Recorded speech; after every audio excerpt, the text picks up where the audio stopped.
Hello friends, welcome to my YouTube preparation channel. दोस्तों, आज हम लोग देखेंगे असम डायरेक्ट रिक्रूटमेंट एग्ज़ाम 2024 का जो एग्ज़ाम डेट, साथ ही साथ इसका जो पैटर्न कैसे होगा उसके बारे में। सो आप लोग मेरे साथ बने रहना। एग्जामिनेशन जाक आमी चमुকৈ एडीआरई বুলি কওঁ। এডিআৰইৰ গ্ৰেড 3 পোষ্টসমূহৰ পৰীক্ষা 15, 22 আৰু 29 সেপ্টেম্বৰত অনুষ্ঠিত হ'ব।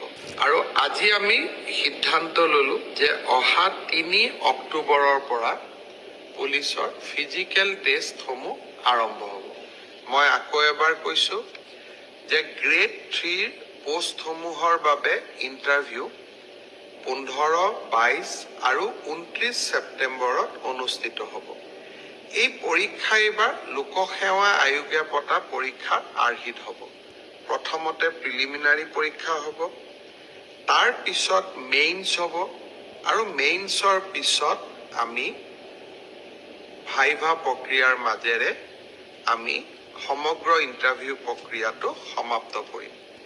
ঠিক সেই ধৰণে চতুৰ্থ শ্ৰেণীৰ বাবেও আমি একেটাই ব্যৱস্থা হাতত ল'ম।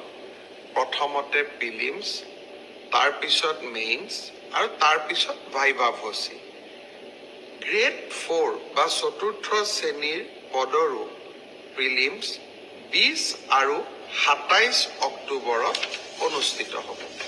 য'তেই মই যাওঁ তাতে আমাৰ আৰক্ষীত আবেদন কৰা ল'ৰা ছোৱালীসকলে মোক সুধি থাকে যে দাদা মামা পুলিচৰ ফিজিক্যাল ইণ্টাৰভিউ কেতিয়াৰ পৰা আৰম্ভ হ'ব। আমি অসম পুলিচত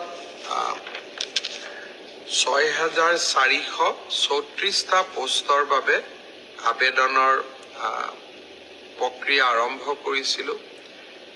আৰু আজি আমি সিদ্ধান্ত ললো যে অহা 3 অক্টোবৰৰ পৰা পুলিচৰ ফিজিক্যাল টেষ্টসমূহ আৰম্ভ হ'ব।